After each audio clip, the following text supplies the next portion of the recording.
తుక్కుగూడలో bumper offer 3,75,00,000 G+2 4 BHK villa కొనండి. నెలకు 1,00,000 rent guarantee. Terms and conditions apply. So Telangana Vijaya dairy chairman Gutta Sukhender Reddy గారు అబ్బాయి గుత్తా అమిత్ రెడ్డి. నమస్తే అమిత్ గారు. నమస్కారం గారు, బాగున్నారా? బాగున్నాను. చూడటానికి ఏమో చాలా సాఫ్ట్, మంచి ఫేర్, కానీ పాలిటిక్స్లో ఎంత ఫేర్ ఉండదు. ఎప్పటికప్పుడు మనం ఎంత ఎదగాలని ట్రై చేస్తుంటే అంత తొక్కాలని చూస్తుంటారు. సో ఇక్కడ నీళ్ళు బాగా పడ్డాయా, లేకపోతే ఏంట్రా బాబు ఇలా ఉంది రాజకీయం, అనవసరంగా వచ్చాము అనిపిస్తుందా? ఎందుకంటే రాగానే మళ్ళీ కండం మార్చారు. రాజకీయంగా ప్రజల అవసరాలు దానికి అనుగుణంగా మనం కూడా కొంచెం మారుతూ ఉండాలా. సో ఇన్ని రోజులు నేను ఉన్నటువంటి వ్యాపారం కానీ, నేను చేసినటువంటి పనులు కానీ, నేను చదువుకున్న చదువు కానీ, ఇప్పుడు చేస్తున్నటువంటి పనికి కానీ చిన్న చిన్న తేడాలు ఉండొచ్చు. కానీ సమాజంలో మార్పు అనేది సహజం కదా. జనరలీ పరిస్థితులకు తగ్గట్టుగా, వాతావరణానికి తగ్గట్టుగా మనం కూడా మార్పు చేసుకుంటూ పోతేనే మనకు మనుగడ.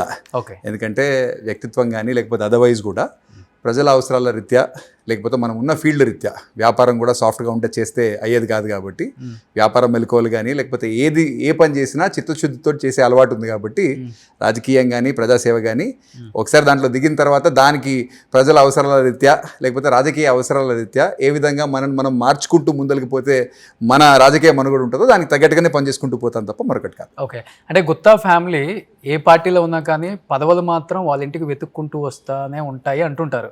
దానికి ఉదాహరణ మళ్ళీ మీరు మొన్న కాంగ్రెస్లో రాగానే డైరీ చైర్మన్ అనౌన్స్ చేయడం అనేది చాలా పెద్ద ఎత్తున కూడా ఒక పక్కన యాంటీగా కూడా ట్రోల్స్ చేశారు, అంటే మేమే ట్రోల్ చేశారు, అండ్ కొంతమంది పాజిటివ్గా కూడా ట్రోల్ చేశారు.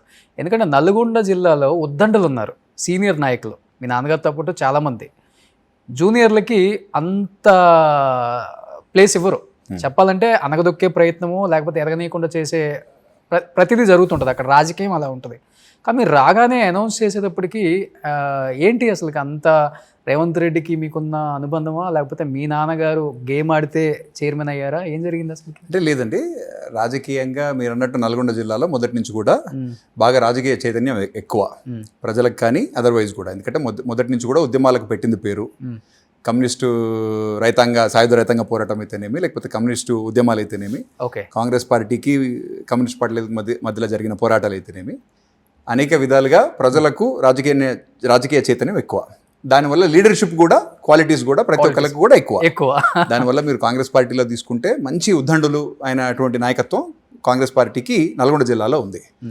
ఈరోజు రాష్ట్ర వ్యాప్తంగా చూసుకున్నాను కూడా సరే, కాంగ్రెస్ పార్టీ మూలాలు కానీ కార్యకర్తల బలం కానీ అన్నీ కూడా చాలా పకడ్బందీగా ఉన్న జిల్లా ఏదన్నా ఉందంటే అది నల్గొండ జిల్లా. మీరు అన్నట్టు సరే, మా కుటుంబానికి ఉన్న నేపథ్యం అంటే నాన్న వార్డు స్థాయి నుంచి, అంటే మా ఉరుమడ్ల మా స్వగ్రామానికి సంబంధించినంత వరకు ఒక వార్డు మెంబర్ నుంచి మొదలు పెట్టుకుంటే ఈరోజు రాష్ట్రానికి సంబంధించిన శాసన మండలి చైర్మన్గా ఎదిగేదానికి తన కష్టం కానీ ప్రజలతో తను మమేకమై చేసిన పనుల గురించి బేస్ చేసుకొని రాజకీయ పార్టీలు అవకాశాలు కల్పించినాయి.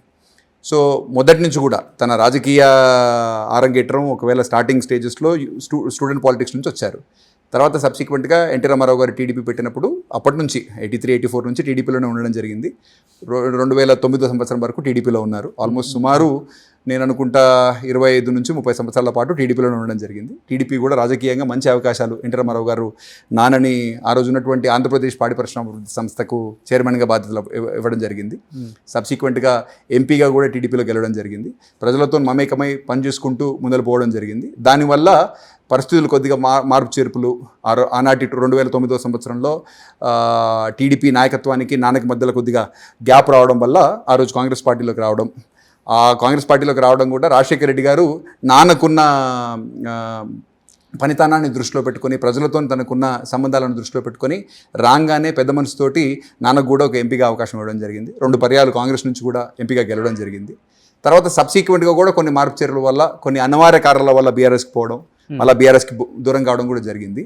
దీనికి ఏదో పదవుల రీత్యా మేము నిర్ణయాలు తీసుకున్నాం అని చెప్పేసి అయితే అది వాస్తవం కాదు. కొన్ని కారణాలు, కొన్ని సార్లు అనివార్య కారణాల వల్ల జిల్లాలో ఉన్నటువంటి గ్రూప్ తగాదాలు అనుకోండి, బీఆర్ఎస్ పార్టీలో నాన్నగారికి కానీ లేకపోతే మిగతా లీడర్షిప్కి కొంచెం గ్యాప్ రావడం, అక్కడ ఎంతో ఓపిక పట్టినాను కూడా సరే మనము ఇమడలేకపోవడం అనేది జరిగింది. కాబట్టి కొన్ని సార్లు నిర్ణయాలు తీసుకోవడం అవసరం పడింది. ఇప్పుడు మీ నాన్నగారు శాసన మండలి చైర్మన్గా ఉన్నారు, మీరు అన్నారు ఒక మాట, బీఆర్ఎస్కి కూడా కొంచెం దూరంగా ఉన్నారని. అంటే అఫీషియల్గా కండవ కప్పుకోకపోయినా అన్అఫీషియల్గా కాంగ్రెస్ పార్టీలో ఉన్నట్టు క్లియర్గా మెసేజ్ ఇస్తున్నారు మీరు? నేను మటుకు వ్యక్తిగతంగా నేను కాంగ్రెస్ పార్టీలో ఉన్నాను. ఓకే.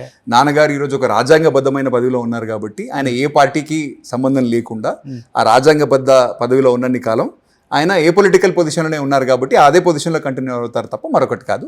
నేను మటుకు పార్లమెంట్ ఎలక్షన్స్ కంటే ముందు కాంగ్రెస్లోకి రావడం జరిగింది, ముఖ్యమంత్రి గారి నేతృత్వంలో. అదేవిధంగా మా జిల్లా మంత్రివర్యులు కోమటిరెడ్డి వెంకటరెడ్డి గారు కానీ లేకపోతే ఉత్తమన్న వాళ్ళ సారథ్యంలో పనిచేస్తూ ముఖ్యమంత్రి రేవంత్ రెడ్డి గారి నాయకత్వాన్ని బలపరుస్తూ వాళ్ళు ఏ బాధ్యత చెప్పినాను కూడా సరే, మా పీసీసీ అధ్యక్షులు మహేష్ గౌడ్ గారు పార్టీకి సంబంధించిన వరకు ఏ బాధ్యత చెప్పినాను కూడా నేను సిన్సియర్గా పనిచేస్తాననే చిత్తశుద్ధితో పనిచేస్తా ఉన్నా. నాకు కూడా పార్టీ అదే విధంగా అవకాశాలు కూడా కల్పిస్తాం. కేసీఆర్ గారి కన్నా కానీ ఒక 1 year 1.5 year గుత్తా సుఖేందర్ రెడ్డి గారే పెద్దోళ్ళు, అంతేనా? లేదండి, ఇద్దరి వయసు కూడా ఆల్మోస్ట్ సేమ్. నాన్న కొద్దిగా చిన్న. అంటే రాజకీయాల్లో ఫస్ట్ నుంచి చూస్తున్నారు నాన్నగారు, 40 సంవత్సరాలు రాజకీయం చూశారు. కేసీఆర్ గారిని అన్ని పార్టీలు అంటే టీఆర్ఎస్ పెట్టిన దగ్గర నుంచి లేకపోతే తెలంగాణ ఉద్యమం నుంచి అధికారంలోకి వచ్చిన 2 terms కూడా చూశారు. అంటే గుత్తా సుఖేందర్ రెడ్డి గారికి కేసీఆర్కి మధ్య మిత్ర సంబంధం అని చెప్పుకోవచ్చు. అలాంటి గుత్తా సుఖేందర్ రెడ్డి గారికి కూడా కేసీఆర్ గారు అపాయింట్మెంట్ ఇవ్వని స్టేజ్కి వెళ్ళిపోయారు. అంటే కేసీఆర్ అంటే గుత్తా సుఖేందర్ రెడ్డి గారిని అసలుకి ఫుల్గా రిజెక్ట్ చేసింది పార్టీ కూడా. ఆయన కలవద్దు, ఆయనకు అపాయింట్మెంట్ ఇవ్వద్దు, ఆయన అసలు బీఆర్ఎస్ భవన్లోకి కానీ లేకపోతే నా ఇంట్లోకి కానీ రానివ్వద్దు అనే సంకేతం కూడా వచ్చింది బయటికి. ఎందుకు అంత పెద్ద డిసిషన్ తీసుకున్నారు కేసీఆర్ గారు అంటే ఏమని చెప్తారు? అంటే మీరు అనుకున్న దాంట్లో నాన్నగారి మీద వ్యక్తిగతంగా వాళ్ళు దూరం చేశారు, ఆర్ కేసీఆర్ గారు బీఆర్ఎస్ పార్టీ ఆఫీస్కో లేకపోతే ప్రజాభవన్కో అంటే ఆ రోజు ఉన్నటువంటి ప్రగతి భవన్కో పోకుండా నియంత్రణ వ్యవస్థ ఏదో మనొక్కళ్ళ మీద ఆర్ నాన్నగారి మీద ఒక్కళ్ళ మీదే ఉందని చెప్పేసి అయితే నేను అనుకోవట్లేదండి. ఆ రోజు ఉన్నటువంటి రాజకీయ వాతావరణంలో కేసీఆర్ గారు 2వ సారి గెలిచిన తర్వాత ఆయనకున్న నాయకత్వ లక్షణాల్లో ఒకటి ఏంటంటే చుట్టూతో ఒక ప్రైవేట్ కోటరీ ఏర్పడ్డది. ఆ కోటరీకి సంబంధించినంత వరకు కవిత గారు చెప్పారు చుట్టూ కొంతమంది దయ్యాలు వచ్చేసారు. అది దయ్యాలా ఇంకేదన్నా అనేది నేను చెప్పలేను. సొంత కూతురే చెప్తుంది ఏదైతే ఉందో అది డెఫినెట్లీ ప్రజల ముందు ఉంది కాబట్టి కొత్తగా నేను దాని గురించి చెప్పవలసిన అవసరం లేదు. కానీ ఒక కోటరీ ఏర్పడ్డది. ఆ కోటరీ ఏర్పడిన తర్వాత కేసీఆర్ గారిని వాళ్ళు ఎప్పుడు కూడా బయట వాళ్ళతోని బయట నాయకత్వంతోని లేకపోతే జిల్లాకున్న నాయకులతోని కానీ కలవాలన్నా వాళ్ళు ఒక ఫిల్టర్ లాగా పనిచేసేదాన్ని. ఆ ఫిల్టర్ దాటుకొని కేసీఆర్ గారిని కలవాలంటే కొంచెం కష్టసాధ్యం అయ్యే పని కాబట్టి. 2 పేర్లు చెప్తారా ఆ కోటరీలో? అంటే మీకు మీడియాలో అందరి ముందు కనబడే కోటరీ మా జిల్లాలో ఇప్పుడు జగదీష్ రెడ్డి గారు ఉన్నారు. జగదీష్ రెడ్డి గారు న్యాచురల్లీ మా జిల్లాకు సంబంధించిన బీఆర్ఎస్ కి సంబంధించిన ఈ రోజు ఉన్నటువంటి నాయకులు కానీ లేకపోతే ఆ రోజు ఉన్నటువంటి ఎమ్మెల్యేలు కానీ ఎవరు కూడా కేసీఆర్ గారిని కలవాలంటే జగదీష్ రెడ్డి గారు త్రూనే కలవాలి. ఆర్ ఆ రోజు ఉన్నటువంటి ఇప్పుడు సంతోష్ గారు ఉన్నారు, సంతోష్ గారిని త్రూ కూడా నే కలవాలి తప్ప అదర్వైజ్ కేసీఆర్ గారిని డైరెక్ట్ కలిసే అవకాశం కానీ లేకపోతే అది వీలు లేకుండా ఉన్నటువంటి పరిస్థితి. ఇట్లా రాష్ట్ర వ్యాప్తంగా అన్ని జిల్లాలకు సంబంధించిన ఎమ్మెల్యేలకు కానీ ఒక ఈ కోటరీని దాటుకొని ఆయన దగ్గరికి పోవాలంటే ఆర్ కార్యకర్తలకు కానీ జిల్లా మండల స్థాయి నాయకులకు కూడా ఎవరిని కూడా కేసీఆర్ కలిసే ఆస్కారం కానీ, ఎందుకంటే మనం కూడా మీడియాలో చాలాసార్లు చూస్తున్నాం లాంటి సీనియర్ నాయకులకు కూడా ఈ పరిస్థితి వచ్చింది 100%. ఇప్పుడు ఎందుకు ఈటల రాజేందర్ గారు ఉన్నారు, తను కూడా ఏం చెప్పారు, మంత్రివర్గంలోని ఉన్నటువంటి సహచరులకు కూడా ఒకనొకసారి నేను కూడా గమనించాను. అంటే పర్సనల్గా నేను చూడలేకపోవచ్చు.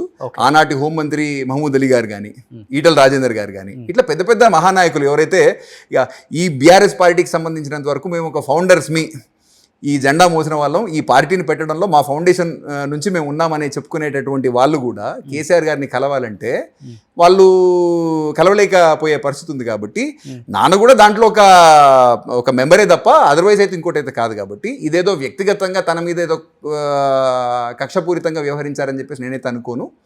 బట్ ఆ కోటరీ అట్లా ఏర్పడ్డది. ఆ కోటరీని దాటి ఎవరు కూడా ముందలు పోయే పరిస్థితి లేదు కాబట్టి అది సాధారణంగా జరిగిన అంశం. అంటే నాన్నగారు బాధపడ్డారా, ఇంపార్టెన్స్ ఇవ్వట్లేదు పార్టీలో? అంటే డెఫినెట్లీ మనం కలుద్దామనే ప్రయత్నం చేసినప్పుడు, మనం ఒక పార్టీలో పనిచేస్తున్నప్పుడు సీనియర్ నాయకుడిగా సుఖేందర్ రెడ్డి గారు ఉన్నప్పుడు, ఒక కౌన్సిల్ చైర్మన్గా సుఖేందర్ రెడ్డి గారు ఉన్నప్పుడు పార్టీకి సంబంధించిన నాయకత్వాన్ని కలుద్దామనే ప్రయత్నం చేసినప్పుడు కలవడం అనేది ఏ నాయకుడు, ఎందుకంటే ఒక రాజకీయం కానీ లేకపోతే ఏ నాయకుడికైనా ప్రజలతో సంబంధం లేకపోతే ప్రజలు ఏం కావాలని కోరుకుంటున్నారో వాళ్ళ అవసరాలు ఏంటి అనేది ఎట్లా తెలుస్తుంది?